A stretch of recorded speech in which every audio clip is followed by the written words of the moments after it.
l'attentisme. De l'heure symphonique où, parmi les ramures, roule du rossignol les tendres fioritures, l'heure voluptueuse où le cœur des amants, au seuil du rendez-vous, double ses battements. Les murmures du soir, les merveilles suaves, d'un bol enivrement charge les sens esclaves. L'atmosphère est sans brume, mais dans ses profondeurs, des joyaux de la nuit, les magiques ardeurs tremblent. Un bluff en ces londes immobiles éteintes, les massifs du bocage ont rembruni leur teinte, et du jour qui se meurt, le reflet langoureux semble au front des rochers un turban vaporeux.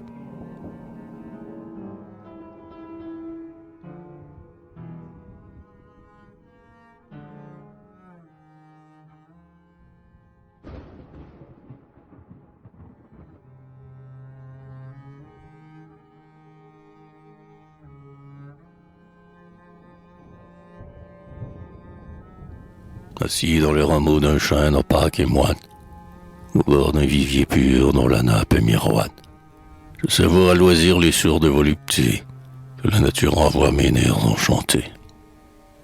Les émanations des feuilles, des tiges, m'enveloppent le corps d'un réseau de vertiges. Mon œil ensorcelé se baigne avec amour dans la moire lunaire au floconneux contour. Mon cœur se gonfle, s'ouvre et darde son cratère. Mille pensées confus, phosphorescent mystère. Comme un punch allumé dressé haut de son bol, ces flammes d'azur, l'éparpillement folle. Mais voici qu'à travers la pompe du silence, comme pour mieux bercer ma vague somnolence, de la tour qui surplombe au mur du parc voisin, jaillit l'arpègement de mâts clavecins.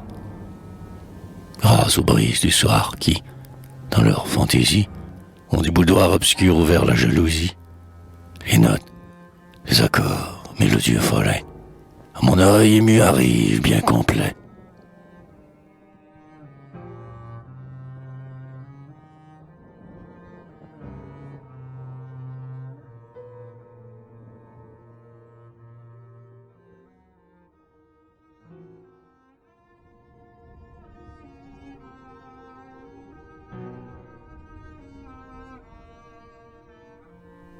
Et d'abord, c'est le miracle, les oratorios divins que, dans leur chaste cénacle, font ouïr les séraphins.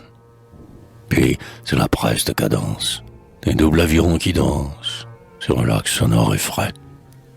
C'est la rumeur monotone d'une rafale d'automne découronnant les forêts. C'est le déchirement d'un rideau de nuages ou la livide main du gnome des orages dessine avec la foudre un delta sulfureux. C'est le roulement sourd des lointaines cascades qui s'en vont envahir après mille saccades, un précipice ténébreux. C'est le choc de deux armées aux prises dans les vallons qui, les chairs viennent entamer, pourpre de sang les sillons. Entendez-vous les cymbales, le rire strident des balles, le rude bond du coursier, le buis qui fouille la terre et les coups du cimetière parmi les bustes d'acier. C'est le sanglot d'amour, le doux râle qui tombe de l'arbre où, pour aimer, se blottit la colombe. C'est la voix de cristal des champêtres clochers. C'est l'incantation vague, joyeuse et douce, des nains du pays vert des garnissons de mousse. Les interstices des rochers.